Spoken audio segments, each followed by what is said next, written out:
Her analysis is why we lost the Evergreen account. Victor's words cut across the conference room as I paused at the threshold. The meeting had started 30 minutes early. No one had notified me. Again, 12 faces turned toward me, expressions ranging from pity to contempt. My colleagues, arranged in a perfect horseshoe around the presentation screen, had apparently been discussing my performance. Without me present, Victor continued as if I weren't standing there. Nora simply doesn't understand our market positioning. The numbers she provided were misaligned with client expectations. The numbers that were exactly what our client had requested.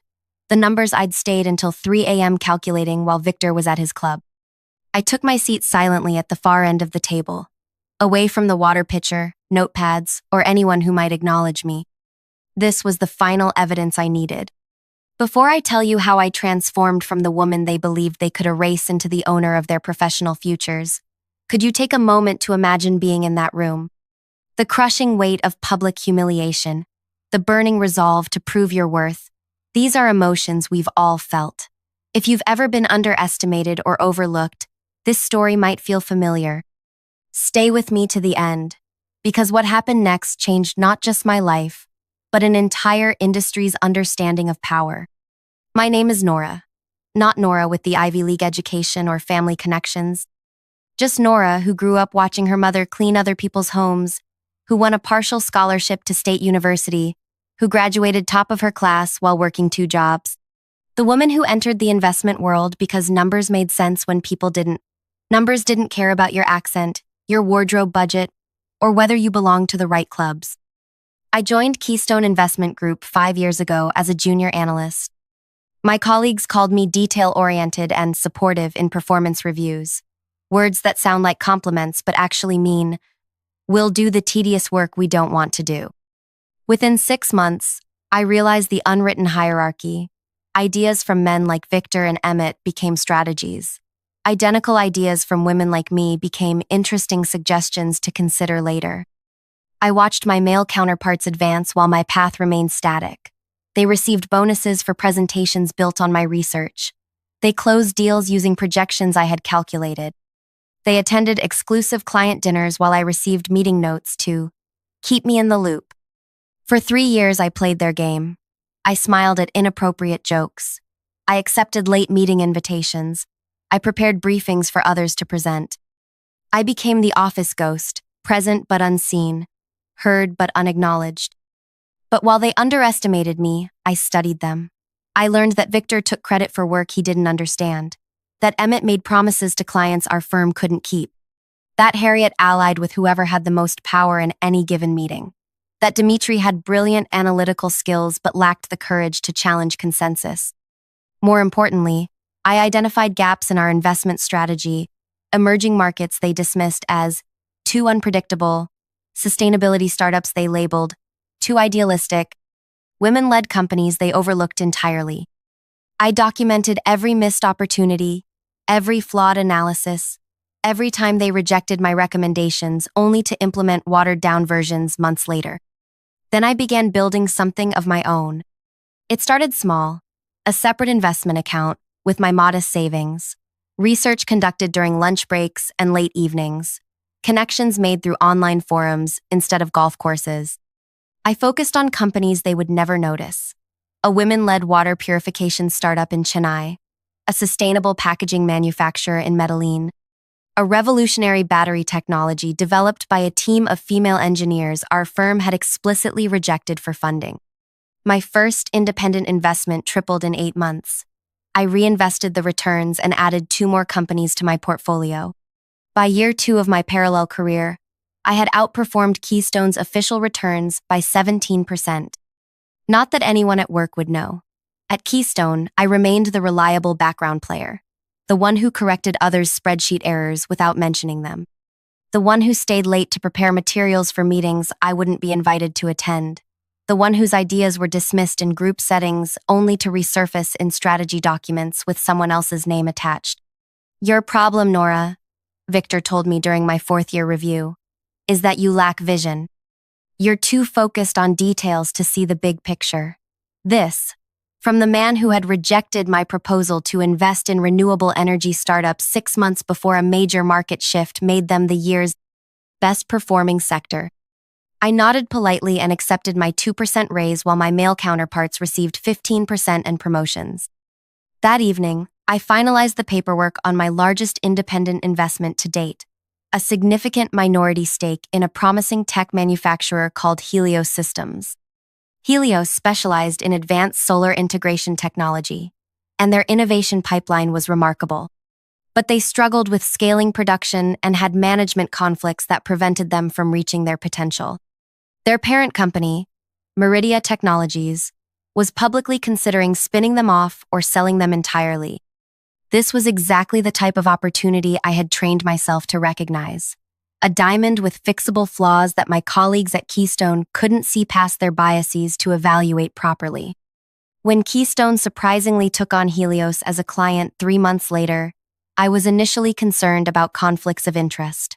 Then I realized no one had bothered to check who owned shares in their parent company. To my colleagues, I was invisible, and so were my investments. I was assigned to the Helios account as a supporting analyst, reporting to Emmett, who had been promoted to lead the relationship. He immediately restricted my access to client meetings, claiming my presentation style lacked the polish Helios executives would expect. The real reason became clear when I reviewed his preliminary strategy. He planned to recommend breaking up Helios and selling its intellectual property, a move that would generate quick fees for Keystone but destroy the company's long-term value and eliminate hundreds of jobs. I prepared a comprehensive alternative analysis showing how Helios could become industry-leading within 3 years, through targeted investment in their production capabilities and resolution of their management structure. I sent it to Emmett, Victor, and the strategy team. The response came swiftly. I was called to Victor's office the next morning. "This is completely off base," he said, flicking my report across his desk without looking at me. "You've wasted valuable time on an approach we would never present to the client. But the numbers support whatever narrative we decide they support." Victor interrupted. "Emmett has already begun discussions with Helios about our asset liquidation strategy. Your interference is inappropriate and, frankly, concerning from a performance perspective." That afternoon, I received an email informing me I was being placed on a 2-week administrative leave for strategy realignment training. In corporate speak, this was the first formal step toward termination. They thought they were punishing me. In reality, they gave me exactly what I needed: time. During those 2 weeks, I made exactly 27 calls to investors I had cultivated relationships with over the past 3 years. People who had seen the returns on my independent portfolio. People who, unlike my colleagues, recognized my analytical abilities and strategic vision. Meridia Technologies is undervalued by approximately 43% based on their intellectual property alone, I explained to Lisbeth, the founder of a women-focused investment collective. Their management is weak, but their subsidiary Helios has revolutionary technology that could transform residential solar implementation. Within 10 days, I had secured enough commitment for a controlling stake in Meridia. Working through a private holding company I had established the previous year, we made our move quickly and quietly. The beauty of corporate acquisitions is that they happen largely beyond public view until they're complete. By the time I returned from my administrative leave, the paperwork was being finalized. My investors trusted my vision for the company and agreed to keep my identity as the architect of the acquisition confidential. At Keystone, I found my security badge had been deactivated. I waited in the lobby for 20 minutes before someone from HR appeared to escort me upstairs. "There's been a misunderstanding," she said awkwardly. "Your administrative leave has been extended indefinitely while we reassess your role." I nodded calmly. "I understand. I'll need to collect my personal items." Victor intercepted us at my desk. "That won't be necessary," he said, handing me a small cardboard box. "We've packed everything up for you." The box contained my coffee mug, a framed photo of my mother, and a dead plant they had apparently neglected to water during my absence. "You'll be paid through the end of the month," he added, not quite meeting my eyes. "We think it's best for everyone if we make a clean break." I accepted the box with steady hands. May I ask what happened with the Helios account? Victor's expression flickered with something between annoyance and shame. That's no longer your concern. Of course, I replied, though I'd be interested to know if they accepted the asset liquidation strategy. There have been some complications with the client, he admitted reluctantly. Nothing we can't handle. Those complications were, of course, my doing. The moment my investor group gained control of Meridia, we had instructed Helios management to reevaluate all their external consulting relationships. Keystone's contract was placed under review, and their meetings with Helios executives were temporarily paused. I left Keystone that day with my small box of belongings, officially unemployed. None of my former colleagues bothered to send a farewell message or connect on professional networks. I had been erased from their world. For the next month, I worked from my apartment, directing the restructuring of Meridia and Helios through my holding company. We replaced 3 key executives, implemented a new production scaling strategy, and secured additional funding for their most promising technology patents. The companies thrived under the new direction. Production efficiency increased by 34% in the first month. Employee satisfaction scores rose as we implemented better benefits and eliminated the toxic management practices that had been holding them back. Then came the moment that would bring everything full circle. Helios decided to restart discussions with investment advisory firms to plan their next growth phase. They invited proposals from several firms, including Keystone. Through my position as majority owner of Meridia, I arranged to attend the final presentation dinner as a silent observer. No one at Keystone knew about my connection to their now revitalized client. They believed I was still job hunting, my career damaged by my failure with the Helios account. The executive team at Helios played their part perfectly. They invited Keystone to present their new strategy, undoubtedly revised after the ownership change, at an exclusive dinner at the Aurelian, the most prestigious restaurant in the financial district. The same restaurant where, 1 year earlier, I had been told my presence wasn't necessary at a client dinner. Keystone sent their full senior team, Victor, Emmett, Harriet, Dimitri, and Talia. They were instructed to also bring the analyst who had originally worked on the Helios account, me, as the client specifically requested, continuity from previous discussions. Victor called me himself, his voice strained with artificial warmth. Nora, we may have been hasty in our personnel decisions. Helios has specifically asked for you to attend their strategy dinner. We're prepared to offer you your position back, with a small adjustment to your compensation, of course. Of course, I echoed, allowing just enough eagerness in my voice. I would be happy to attend. Excellent. Though I should mention, your role will be primarily observational.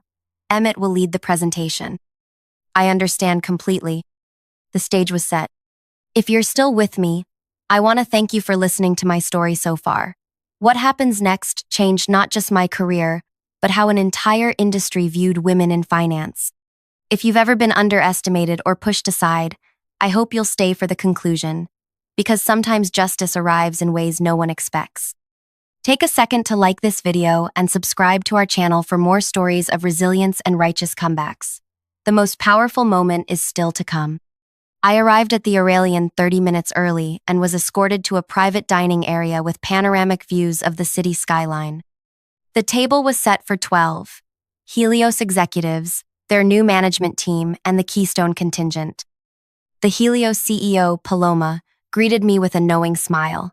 We had spent hours discussing the company's future over the past month, though no one at Keystone knew this. You're early, she noted, loud enough for the servers to hear. Are you nervous about the presentation? I returned her smile. Just prepared. She showed me to my assigned seat, at the far end of the table, naturally. The place card read, Nora Analyst. No last name, unlike the cards for Victor and the others, which included their full titles. Is this arrangement acceptable? Paloma asked, her eyes twinkling. Perfect, I replied. The Keystone team arrived as a unit, laughing at some private joke. Victor led the procession, followed by Emmett carrying presentation materials, then Harriet, Dimitri, and Talia. They faltered momentarily upon seeing me already seated, then recovered with professional smiles. Nora? Victor acknowledged with a curt nod before turning his full attention to Paloma. Miss Reyes, thank you for this opportunity. We're eager to share our vision for Helios's future. Emmett placed his materials at the center of the table, deliberately avoiding eye contact with me. Harriet and Talia took seats near Victor, while Dimitri, the only one who had occasionally shown me basic courtesy at Keystone, hesitated before taking the seat directly across from mine. "Hi, Nora," he said quietly. "Good to see you back." I thanked him with a genuine smile.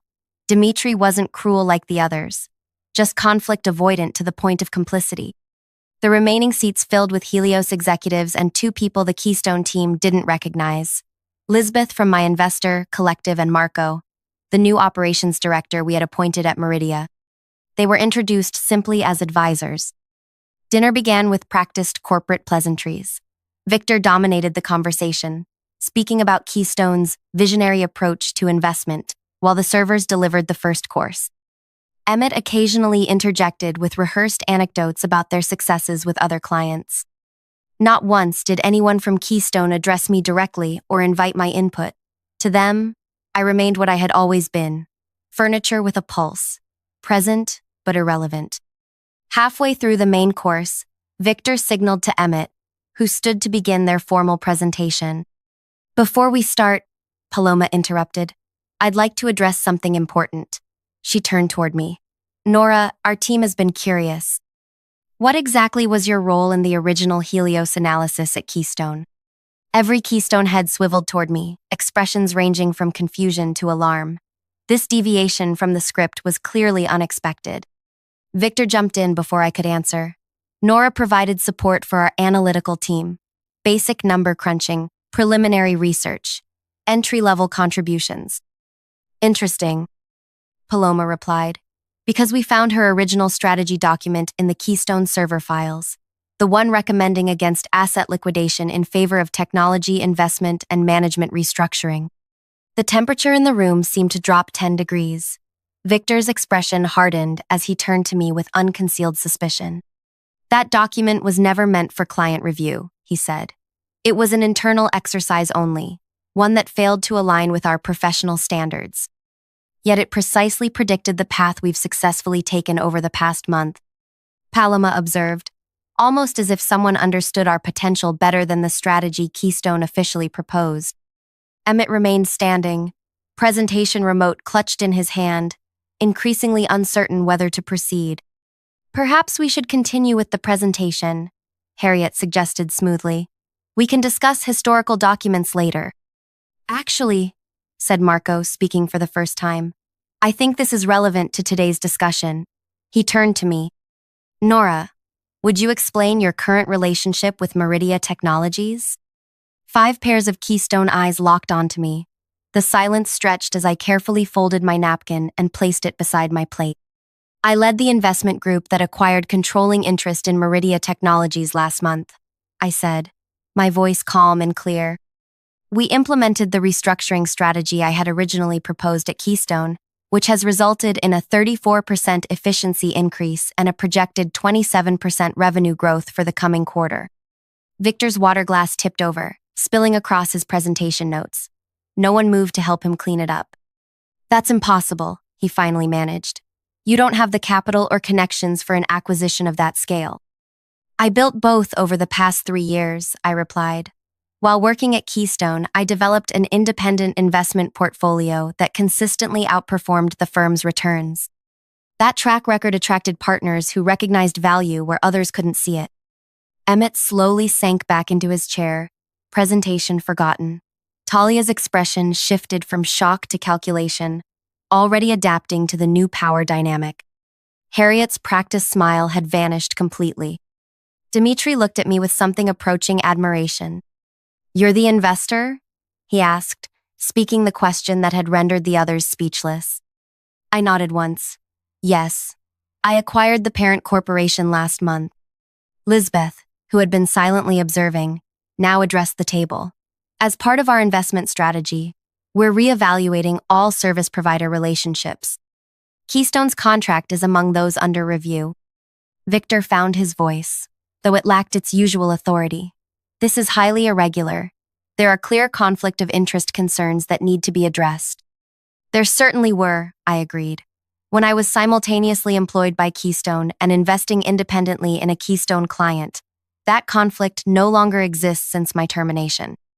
Administrative leave, Victor corrected automatically. The paperwork I received stated termination effective immediately, I replied. But terminology isn't important now. What matters is Helios's future. Paloma nodded. Exactly. And that's why we've invited everyone here tonight to determine who best understands that future. She signaled to a server who distributed folders to everyone at the table. The Keystone team opened theirs with visible trepidation. Inside was a detailed organization chart for Meridia Technologies and its subsidiaries, including Helios. My name appeared at the top as chairperson of the investment group that now controlled the company. Below that was a new proposed service provider structure, with Keystone notably absent. This can't be legal, Harriet murmured, flipping through the pages. Every aspect has been reviewed by 3 separate legal teams, Lisbeth assured her. The acquisition was conducted properly through public market purchases. No insider information was used. But she was part of our team, Emmett protested. She had access to our client information. Information I myself developed, I pointed out, and which Keystone rejected and removed me from the account before any acquisition discussions began. Victor stared at me, his expression shifting from disbelief to something resembling respect. You planned this. I recognized an opportunity, I corrected, just as I recognized many opportunities that Keystone dismissed because they came from someone you underestimated. I turned to the Helios executives. As the new controlling partner in Meridia Technologies, I've been reviewing all subsidiary relationships. While I believe Helios has extraordinary potential, I have concerns about continuing with investment advisors who failed to see that potential initially. We've revised our analysis, Victor said quickly. Our new presentation will show— Your new presentation, I interrupted gently, incorporates all the elements of my original strategy that you rejected, the strategy that led me to acquire the company in the first place. The Keystone team exchanged glances, collectively realizing their position. What happens now? Dimitri asked. I turned to the final page in the folder. I'm proposing a restructuring of our advisory relationships. Keystone's contract will not be renewed as currently constituted. Victor's face flushed with anger. This is retribution, unprofessional and petty. This is business, I corrected, based on performance and merit. I stood, commanding the attention of the room without raising my voice. However, I believe in recognizing individual talent. Therefore, I'm extending offers to specific Keystone team members to join Meridia's internal strategy division. I looked directly at Dimitri. Your analytical skills are exceptional, though often overshadowed. We would value your contribution. His eyes widened with surprise and hope. Also, I continued, Talia's marketing expertise would be an asset as we reposition Helios in the renewable energy sector. Talia sat straighter, a small smile forming. You're poaching our team? Victor demanded. I'm offering opportunities based on individual merit, I replied. The same opportunity I was never given at Keystone. I turned back to the table. Those who join us will be evaluated solely on their contributions, not their connections or conformity. Those who don't will need to find other clients to replace the Meridia portfolio. The significance wasn't lost on anyone. Meridia represented nearly 20% of Keystone's current revenue. Its loss would affect bonuses, promotions, and possibly trigger layoffs. You can't just dismantle professional relationships built over years because of personal grievances, Harriet argued. I'm not, I said. I'm making decisions based on demonstrated performance and alignment with our corporate values. One of which is recognizing the contributions of every team member, regardless of gender, background, or political connections. I closed my folder and addressed the Helios executives. Thank you for hosting this dinner. I believe we've clarified the path forward. Unless there are questions, I suggest we conclude the business portion of the evening and enjoy dessert. Paloma nodded approvingly. An excellent suggestion. As servers cleared dinner plates and brought dessert menus, the atmosphere shifted. The Keystone team huddled at their end of the table, speaking in urgent whispers. Harriet was already on her phone beneath the table, likely warning Keystone leadership about the disaster unfolding. Dimitri moved to the empty seat beside me. "Did you mean it?" he asked quietly. "About the position?" "Every word," I confirmed. "You have real talent, Dimitri. You just need an environment where it's recognized. Why offer anything to any of us after how you were treated?" I considered his question carefully. Because success isn't about retribution. It's about building something better. The people who can contribute to that vision deserve the chance, regardless of their past associations. He nodded slowly. "I'll need to think about it, but thank you for seeing something in me." That's all any of us want, isn't it? To be truly seen. Across the table, Victor had recovered enough to attempt damage control. He was speaking earnestly to Paloma, who listened with polite attention while occasionally glancing my way with subtle amusement. When dessert concluded, people began gathering their belongings. The Keystone team moved as a unit toward the exit, their earlier confidence replaced by stunned uncertainty. Only Dimitri and Talia lingered, exchanging contact information with Marco for follow-up discussions. Victor paused at my chair on his way out. "This isn't over," he said quietly. "You're right," I agreed. "It's just beginning." After they left, Paloma raised her glass toward me, to seeing potential where others don't. "And to patience?" Lisbeth added with a smile. "The most underrated weapon in business." I raised my glass with them, feeling neither triumph nor bitterness, only the steady satisfaction of finally being in a position to create the change I had always envisioned. The following Monday, I arrived at Meridia's headquarters for my first official day as chairperson. My office overlooked the city, including the building where Keystone occupied 3 floors. From that height, it looked small. My assistant, I still found that concept surprising, informed me that Dimitri and Talia had both accepted positions with our team. Victor had called twice, first to threaten legal action, then to explore collaborative solutions. Harriet had already reached out to several Meridia board members, attempting to circumvent my authority. None of it concerned me. My position was secure, my strategy sound, and my focus clear. Over the next 6 months, we transformed Helios from a struggling subsidiary into Meridia's flagship division. Our solar integration technology became the industry standard, and our market valuation tripled. The management structure I implemented fostered innovation while eliminating the toxic culture that had previously limited growth. I established a mentorship program specifically for employees from non-traditional backgrounds. People whose ideas might have been overlooked in conventional corporate environments found in Meridia a place where merit truly mattered. Dimitri thrived as our head of analytical strategy, his confidence growing as his insights were recognized and implemented. Talia revolutionized our market positioning, earning the promotion she had been denied at Keystone.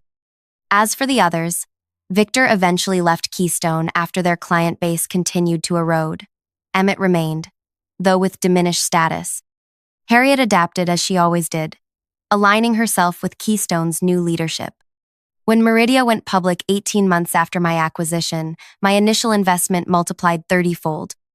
The financial press called it the most surprising success story in renewable energy investment. They profiled me as a visionary outsider who saw opportunity where established firms saw only risk. Only those who had been in that dinner room knew the full truth, that success is sometimes the best response to being underestimated. I keep no mementos from my time at Keystone. No bitter reminders, no trophies of revenge. Just the small plant they had left to die on my desk, now flourishing in my office window, proof that with proper care and environment, growth is always possible. The only revenge worth having isn't making others smaller. It's becoming so much more than they believed you could be. Have you ever been in a situation where someone underestimated your abilities or dismissed your ideas? Did you find a way to prove your worth? Or are you still looking for that moment of recognition? Share your experience in the comments below. I read every single one. Your story might inspire someone else who's currently feeling overlooked or undervalued. If this journey of overcoming professional dismissal resonated with you, please hit that like button and subscribe to our channel. We share stories of resilience and transformation that can help you navigate your own challenges. Remember, Sometimes the person others fail to see becomes the one they can't ignore. Until next time, this is Nora, reminding you that the best view comes after the hardest climb.